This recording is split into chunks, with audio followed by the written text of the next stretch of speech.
आप भी इच्छा रखते हैं कि हम बिहार में सरकारी मास्टर बने, सरकारी शिक्षक बने या किसी भी और स्टेट में आप शिक्षक बने, तो सबसे पहले जो प्राइमरी स्कूल के शिक्षक के लिए जो जरूरी होता है कोर्स, ट्रेनिंग कोर्स, वो होता है डीएलएड। डीएलएड का कोर्स होता है, जो कि बिहार सरकार ने बहुत ही सुनहरा मौका दिया है उन बच्चों के लिए जो भविष्य में शिक्षक बनना चाहते हैं।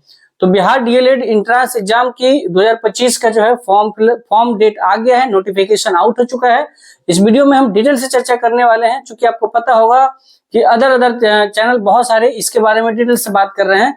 तो हम मेन जो पॉइंट है, आपको जो अगर फॉर्म भरना है तो फॉर्म भरने के लिए आपको क्या क्या एलिजिबिलिटी योग्यता होनी चाहिए, कितने फी लगेंगे, कब तक एग्जाम होने की संभावना है, कितने डेट का आपको मौका मिला है, फॉर्म फिलअप करने का कौन कौन से डॉक्यूमेंट लगेंगे, इन सभी के बारे में हम 4 से 5 मिनट में आपका ये वीडियो क्लीन कर देने वाले हैं। इसके बाद हम आपके सजेशन के अनुसार फॉर्म फिलअप करके भी दिखाएंगे, और कल से हम लोग करेंगे कि हमें इसकी तैयारी कैसे करनी है, क्योंकि इस बार जो है तैयारी करने के लिए ज्यादा मौका नहीं दिया गया है।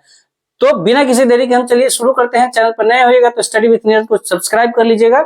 इस पर ढेर सारी स्टडी हम करने वाले हैं, खासकर डीएलएड एग्जामिनेशन को लेकर, और इसके रिगार्डिंग जो भी गाइडलाइन होगा, एग्जाम को कैसे आपको क्रैक करना है, आपको कोर्स लेना है नहीं लेना है, खुद से पढ़ना है, कौन सी किताब प्रिपेयर करना है, इन सभी के बारे में हम डिटेल से बात करेंगे आने वाले वीडियो में। तो चलिए पहले आज के वीडियो में हम बात कर लेते हैं कि डीएलएड कोर्स करना क्यों जरूरी है, और डीएलएड का जो नोटिफिकेशन आया है तो कौन कौन से विद्यार्थी उसको भर सकते हैं, और इसको भरने से और इसको कोर्स करने से आपको क्या क्या फायदा हो सकता है, कौन लोग उनको भरना चाहिए। तो चलिए बिना किसी देरी के शुरू करते हैं। जैसा आपको दिख रहा है, लिखा है बिहार डीएलएड प्रवेश परीक्षा, इसी को आप इंग्लिश में बोलते हैं बिहार डीएलईडी एंट्रेंस एग्जाम 2025। अब क्या मतलब है डीएलएड का? मतलब होता है, डीएलएड का फुल फॉर्म पहले समझ लीजिए, डिप्लोमा इन एलिमेंट्री एजुकेशन, यानी प्राथमिक शिक्षा में डिप्लोमा का कोर्स है, ठीक है। और ये जो है, जो डिप्लोमा कर लेते हैं, डीएलएड कर लेते हैं, वो 1 to 5 और 6 to 8 के शिक्षक बनने तक वो जो है एलिजिबल हो जाते हैं। अब वो कब 1 to 5 बनेंगे, कब 6 to 8 बनेंगे, वो तो बात की बात है। अभी हमें फॉर्म भरने के लिए जो एलिजिबिलिटी चाहिए वो उसके बारे में हम लोग डिस्कस करेंगे।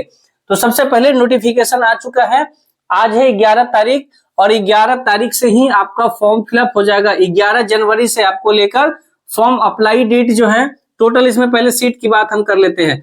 तो टोटल सीट 30,000 प्लस सीट होने वाला है, जिसमें प्राइवेट और गवर्नमेंट कॉलेज दोनों होते हैं, ठीक है।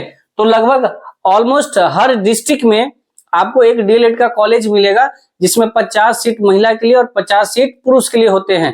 तो आप अंदाजा लगा सकते हैं कि अगर 38 जिला है तो 3800 से 4000 जो सीट है, तो वो तो ऐसे ही गवर्नमेंट कॉलेज है। और हमें एग्जाम की प्रिपरेशन गवर्नमेंट कॉलेज के लिए ही करना है, क्योंकि गवर्नमेंट कॉलेज और प्राइवेट कॉलेज करने से क्या मतलब डिफरेंस है, उसके बारे में भी हम बात करेंगे। कौन कौन से लोग भर सकते हैं, तो इसकी एलिजिबिलिटी के लिए मिनिमम आप 12th पास आउट होने चाहिए, मतलब 12th या तो पास हो या 12th आप अपीयरिंग में यानी 2025 में बैठने वाले हैं। तो आप कहिएगा कि सर बताइए कि 12th में बैठने वाले हैं तो उसका फॉर्म कैसे भर देंगे। तो अभी जब आप फॉर्म भरेंगे तो आपसे रिजल्ट नहीं मांगी जाएंगी, अपीयरिंग या पास की बात मांगी जाएगी। जब आप एग्जाम पास कर जाएंगे और जब एडमिशन होगा आपके कॉलेज में डीएलएड कोर्स के लिए, चूंकि ये 2 साल का कोर्स होता है, ये एंट्रेंस एग्जाम, इस एग्जाम को क्वालिफाई करने के बाद आपके कॉलेज में एडमिशन होंगे, आपकी काउंसलिंग होगी, उसके बाद आपके कॉलेज में एडमिशन होंगे नंबर बेस पे, मेरिट कम बेस्ड जो नंबर बेस्ड होता है उसके अकॉर्डिंग आपकी मेरिट बनेगी।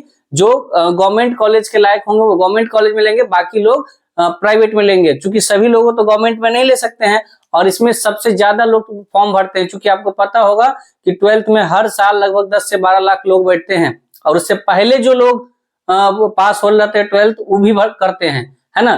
तो इसके बारे में भी हम मिनिमम एज की बात करेंगे भी, और मैक्सिमम एज के बाद में। तो 30,000 प्लस सीट होने वाला है। कौन कौन से लोग भर सकते हैं? जो 12th पास है या जो 12th इस बार देने वाले हैं, दोनों भर सकते हैं। लेकिन इसके लिए कंडीशन है कि 12th में भैया आपके पास ओबीसी, जनरल और ईडब्ल्यूएस, इनके पास 50% मार्क्स होने चाहिए जब आप एडमिशन लेंगे तब। अभी तो आपसे मार्क्स नहीं मांगा जाएगा, लेकिन जब एडमिशन लेंगे तब। और एससी एसटी एंड पीएचडी यानी फिजिकली हैंडीकैप्ड के लिए 5% का क्या है, छूट है, यानी 45% मार्क्स होने चाहिए जब एडमिशन लेंगे। योग्यता क्या होनी चाहिए, तो योग्यता हमने बताया ये 12th पास या अपेयरिंग होना चाहिए। एज क्या है, तो मिनिमम एज आपका कम से कम जो एज होना चाहिए वो होना चाहिए 17 साल, यानी 17 साल होना चाहिए। और मैक्सिमम एज का कोई लिमिट नहीं है, यानी अधिकतम आप नो लिमिट है इसका मतलब। तो आप समझ सकते हैं कि जो लोग 2012 में 12th किए होंगे वो भी फॉर्म भरेंगे।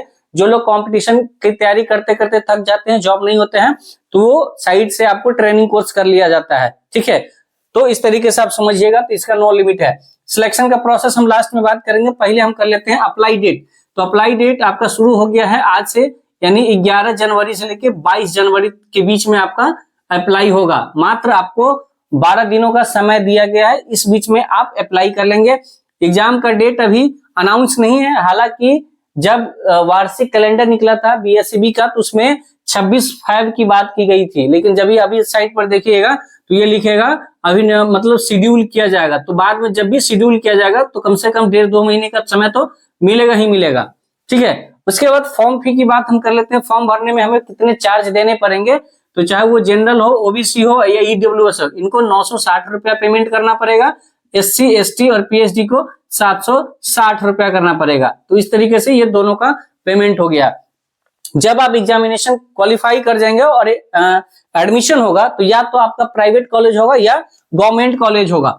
तो प्राइवेट कॉलेज और गवर्नमेंट कॉलेज में एडमिशन लेने के क्या क्या मतलब, दोनों में अंतर क्या है।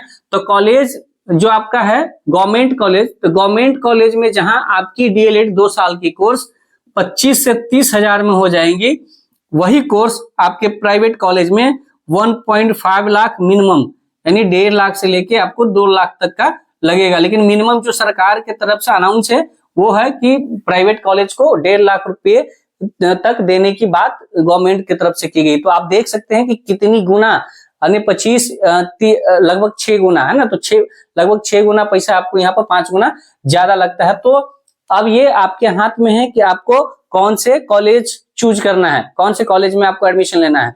उसके लिए यदि आपको गवर्नमेंट कॉलेज की तैयारी करना है तो ऐसा नहीं है कि बहुत ज्यादा कट ऑफ चला जाता है, ठीक है, क्योंकि सभी लोग तो हाँ, वो जो पुराने लोग होते हैं वो कट ऑफ जरूर बढ़ाते हैं।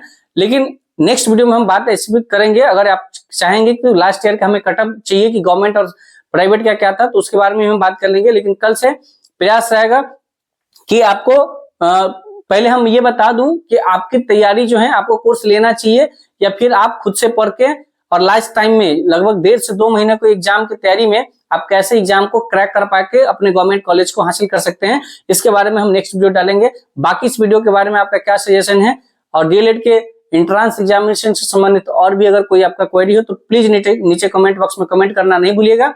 मिलते हैं नेक्स्ट वीडियो में, तब तक के लिए आप स्वस्थ रहिए, मस्त रहिए और अपने पढ़ाई में पूरी तरीके से व्यस्त रहिए। थैंक यू सो मच, जय हिंद।